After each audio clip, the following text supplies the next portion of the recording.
모든 것이 가능하다. 챕터 3. 할 수 없다는 나쁜 말이다. 나는 우리 집 뒤뜰에 사과나무 위에 걸터 앉아 있을 때부터 나의 미래에 대해 많은 생각을 했다.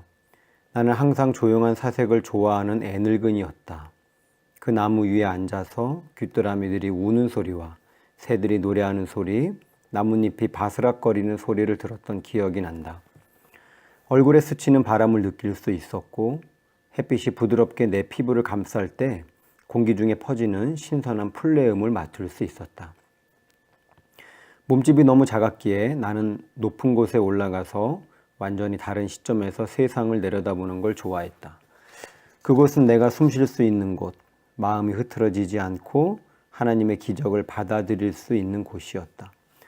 나는 나무 위에서 몇 시간을 보냈고 때로는 너무 편안하고 행복해서 잠이 들기도 했다.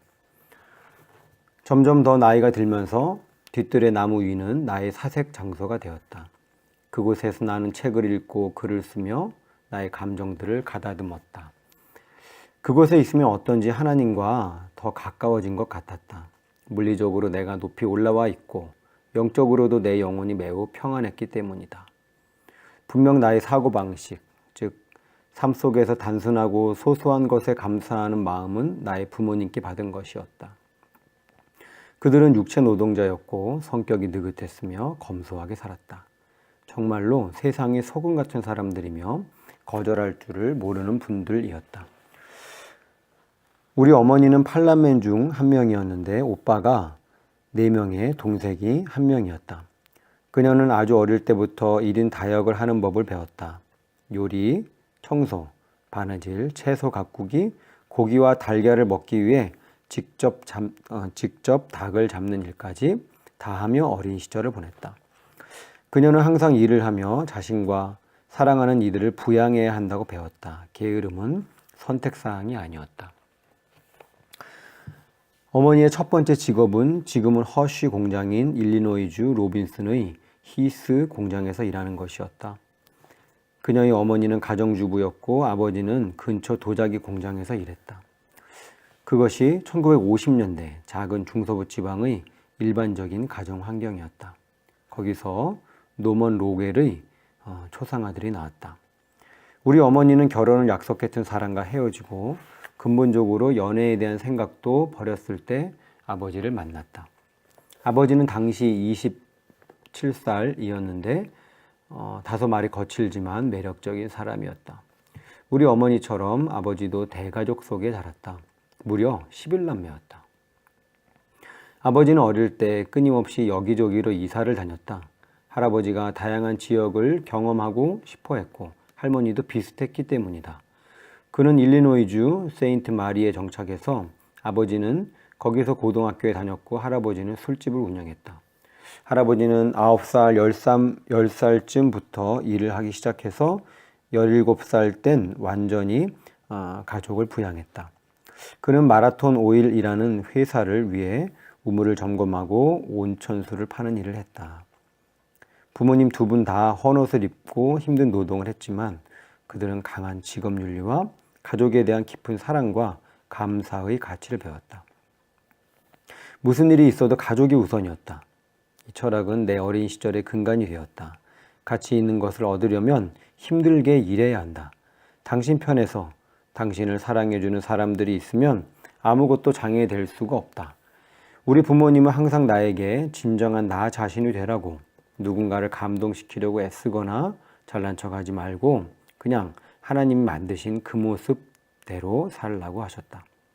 우리 아버지는 굳건하고 한결같다.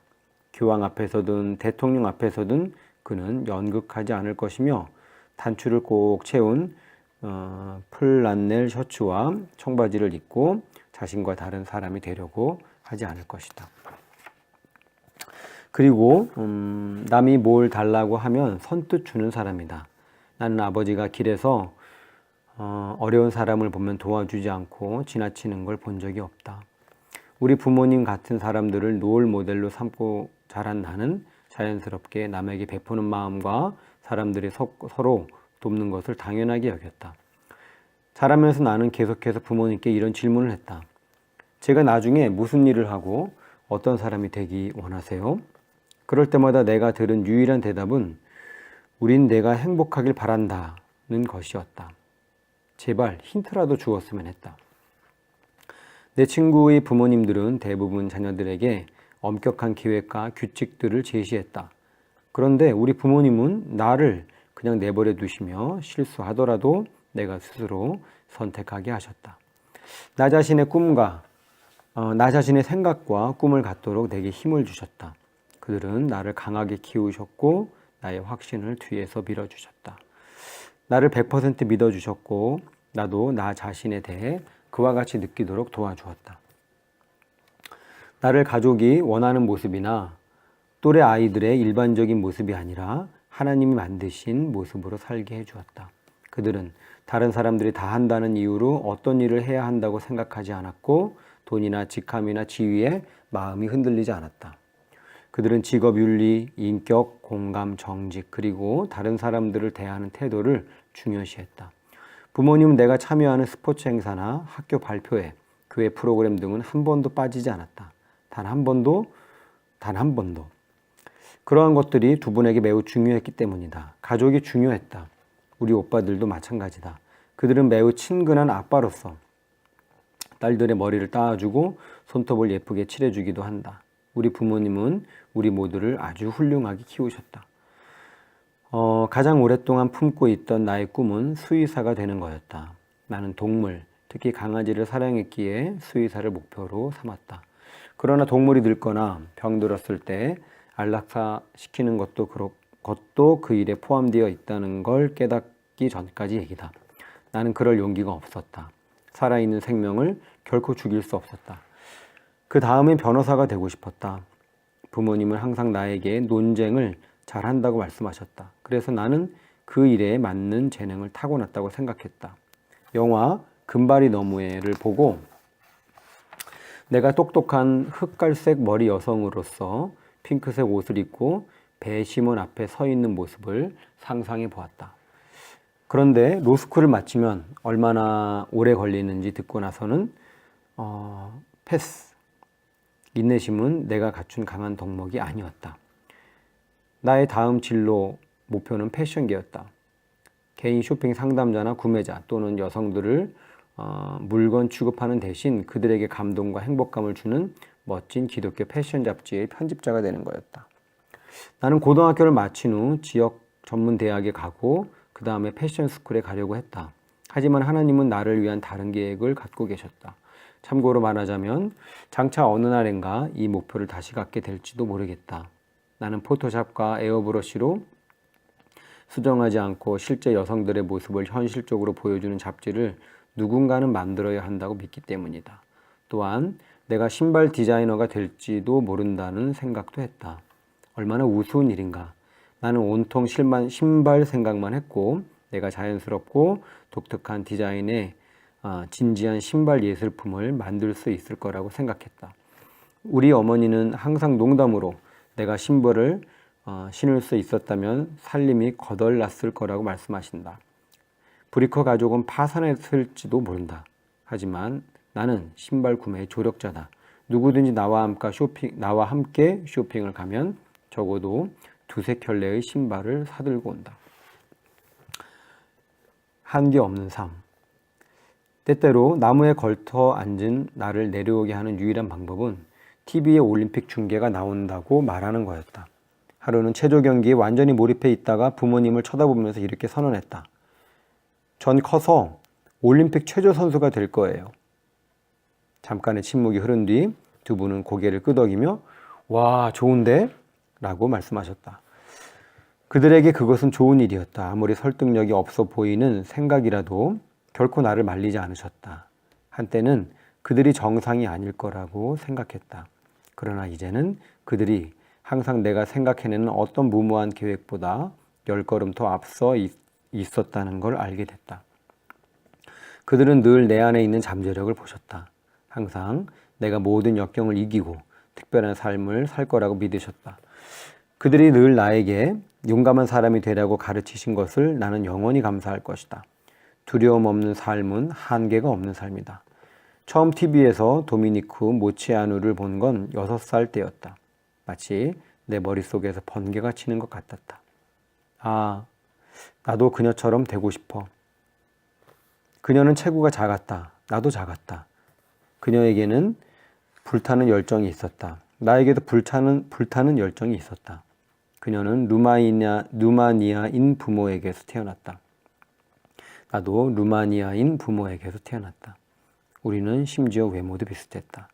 똑같이 황갈색 피부에 크고 짙은 눈, 숱이 많고 새까만 머리까지. 나는 그녀에게 마음이 끌렸지만 왜 그런지 알 수 없었다. 우리 체육관에 도미니크의 1996년 미국 올림픽 체조팀 황야의 7인 포스터가 붙어 있고 기둥에 그녀의 포스터가 있었던 기억이 난다. 나는 혼자서 이렇게 말했다. 언젠가는 저기에 내가 있을 거야. 텀블링의 어떤 점이 그렇게 내 마음을 매혹시켰는지 나도 모르겠다. 하지만 내가 항상 힘과 기술과 집중을 요하는 활동의 매력을 느꼈다는 건 알고 있다. 또한 나는 공간을 가로질러 날아가는 그 속도와 느낌을 사랑했다. 마치 대포에서 탄환이 된 것 같은 기분이었다. 2학년 때부터 베스 앨런의 파워 텀블링 체육관은 나에게 제2의 집이었다. 그 당시 체육관은 우리 집에서 약 20분 거리인 뉴튼에 있었다. 하지만 나는 불평하지 않았다. 가는 길에 하디스가 있었고 집으로 오는 길에 따뜻한 햄치즈 샌드위치를 먹을 수 있었기 때문이다. 나는 파워 텀블링을 배우는 것만큼 그 샌드위치도 좋아했다. 그런데 얼마 후에 베스가 자신의 사업체를 우리 학교 옆에 있는 체육관으로 옮겼다. 더 편해지긴 했지만 더 이상 햄치즈 샌드위치를 먹을 수 없었다. 우리 어머니는 처음 베스에게 전화를 했을 때 내가 체조에 관심이 많다고 설명하며 나를 학생으로 받아주겠냐고 물었다. 베스가 말했다. 물론이죠. 시도해 볼게요. 하지만 솔직히 말씀드리면 제가 그런 사람을 도와본 적이 없어요. 일단 그녀가 뭘 할 수 있는지 볼게요. 나는 모든 걸 다 해내고 싶었다. 첫째 날 앞으로 구르기를 했다. 나는 텀블링을 하고 싶은 욕구와 열정이 컸고 그 무엇도 나를 막을 수 없었다.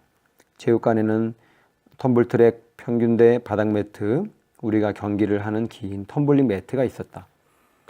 트랙과 텀블링 매트 사이에는 무지개색 매트가 있었는데 거기서 우리는 물구나무 서기, 옆으로 제주 넘기, 라운드 오프 연습을 했다. 누가 물구나무를 가장 오래 할 수 있는지 시합을 하기도 했다. 정말 놀랍게도 항상 승자는 나였다. 나는 해야 한다면 몇 시간 동안이라도 물구나무를 서 있을 수 있었다. 텀블링에 관해선 다른 아이들만큼 도움닫기를 많이 할 필요가 없었다. 바로 시작할 수 있는데 뭐하러 시간을 낭비하는가. 어느 날 나는 제자리 손짓고 뒤돌기를 하고 싶어요 라고 말했다. 배사가 약간 불안해하는 걸 알 수 있었다. 그것은 다리가 있는 아이에게도 결코 쉬운 동작이 아니었다. 하지만 나는 단호했다. 심지어 사람들이 나를 도와주지도 못하게 했다. 나는 아주 오랫동안 다른 사람의 도움을 받지 않았다. 왜 그랬는지 나도 모르겠다. 단지 혼자 힘으로 모두 도전해보고 싶었고 내가 누구의 도움도 없이 할 수 있다는 걸 스스로 입증하고 싶었을 뿐이다. 돌아보면 그것은 미친 짓이었다. 내가 나를 죽일 수도 있었던 행위다. 하지만 나는 의지가 강했고 완고했다. 나 스스로 부족하다고 느끼긴 싫었다. 나는 또한 어머니가 보고 있는 것도 싫어서 나가라고 했던 기억이 난다. 특히 내가 새로운 걸 배우고 있을 땐 더 그랬다. 나는 자신에게 매우 엄격했다. 어떤 것을 즉시 완벽하게 해내지 못하면 화가 났다. 나의 코치인 베스와 카렌은 항상 내가 인간이라는 걸 상기시켜 주어야만 했다. 연습하면 완벽해진다라고 그들은 내게 말했다. 하지만 나는 처음부터 완벽하길 원했다. 그들이 어떤 것을 잘한다고 말해줘도 내가 그 말을 받아들이지 않았다. 내가 잘했다고 느껴야 했다. 단지 내 능력에 비해 잘하는 것이 아니라 정상적인 몸을 가진 체조 선수의 기준에서 볼 때도 잘해야 했다. 나의 가장 큰 도전은 다리를 가진 다른 체조 선수들이 도달할 수 있는 높이까지 올라가는 것이었다. 내 기술이 발전할수록 좀 더 복잡한 동작을 마스터하기 위해 높이가 매우 중요해졌다. 나는 바닥에서 완전히 몸을 비틀어 완전히 한 바퀴를 돌 만큼 높이 올라가질 못했다. 그것 때문에 더 높은 레벨로 올라갈 수가 없었다. 하지만 누구도 나를 특별 대우하도록 허락하지 않았다. 절대로 나를 위해 예외를 두게 함으로써 레벨을 높이고 싶지는 않았기 때문에 그냥 그 레벨에 머물렀다. 나의 동료 운동선수들은 대부분 나를 인정해주고 존중해 주었다. 4년 동안 선수 생활을 하면서 딱 한 번 사고가 있었다. 나와 시합을 하던 여자아이 중 한 명이 자기 엄마와 코치를 불러 회의를 했다. 그녀는 내가 그녀보다 순위가 높은 것은 공평하지 않다고 생각했다. 그녀는 다리가 있고 나는 없다는 이유 때문이었다. 다리가 있든 없든 내가 그녀보다 경기를 더 잘한 것이 사실이었다. 하지만 그녀와 그녀 어머니는 그 말을 듣지 않으려고 했다. 또한 관중들이 가끔 사이드라인에서 나를 보았을 때 빤히 쳐다볼 때가 있었지만 대부분은 모든 사람이 굉장히 긍정적으로 반응해주며 격려해 주었다. 사람들이 빤히 쳐다볼 때 나는 그들을 그렇게 많이 의식하지 않았다. 경기에 집중하고 있었기 때문이다. 그 당시 나에게는 매우 단단한 껍데기가 있었고 거북이처럼 그것이 나를 보호해 주었다. 하지만 결국 내가 강해지면 모든 것과 모든 사람들을 차단할 수 있음을 알았다. 오직 완벽한 것만을 인정하면 그것이 나의 삶에서 유일하게 가치 있는 것이 된다. 그런데 우리 삶에는 이기는 것보다 더 많은 것들이 있다. 경계를 풀고 내게 흠이 있음을 인정하는 것이 내가 노력해야 할 일이었다. 하나님은 우리가 실패하도록 만드셨다. 우리가 어떤 것을 성취하도록 도우시는 하나님의 방법이 잠깐의 승리보다 훨씬 더 중요하고 오래간다. 떠나간 것보다 주어진 것에 더 초점을 두는 법을 배우는데 몇 년이 걸렸다. 하지만 이제는 승리가 인생 여정 가운데 있음을 안다. 비록 도중에 비틀어지고 넘어지더라도 말이다. 감사하게도 내게는 그것을 아는 부모님이 계셨다. 그들은 내가 시도하고 실패해도 또다시 시도하게 해주셨다. 나 자신에 대한 믿음이 강하지 않을 때도 그들의 믿음은 더 강했다. 언젠가 나에게도 아이가 생기면 하나님의 방법대로 키우며 강한 믿음으로 아이를 믿어줄 수 있길 바란다. 부모는 누구나 자기 자녀가 불행해하거나 절망하거나 자기 자신을 싫어하는 걸 원치 않는다. 우리 부모님은 하나님과 나를 둘 다 믿었다. 그들은 불쑥 끼어들어 나를 구조하고 싶은 충동을 물리쳤고 대신 내가 스스로 알아내게 하셨다. 내 자신의 용기와 지혜를 발견하게 하셨다. 엉덩방아를 찧으며 넘어지게 하셨다. 그 모든 것이 똑같이 중요했다. 아무도 패배하기를 원치 않는다. 꼴찌하고 싶은 사람은 아무도 없다. 넘어지기를 원하는 사람도 없다. 하지만 하나님이 우리의 안전망이 되어주신다. 그리고 그분이 보시기에 우리가 실패할 때는 오로지 실패가 우리를 좌절시키도록 허용할 때 실패가 선물이 될 수도 있음을 우리가 믿지 않을 때이다. 즉 실패는 다음에 더 나아지고 강해지며 현명해질 수 있는 기회이다. 하나님은 우리의 삶 속에 있는 모든 것을 사용하여 우리를 하나님이 원하시는 사람들로 변화시켜 가신다. 아마 그것이 내가 다른 사람의 도움을 받으려 하지 않았던 이유일 것이다.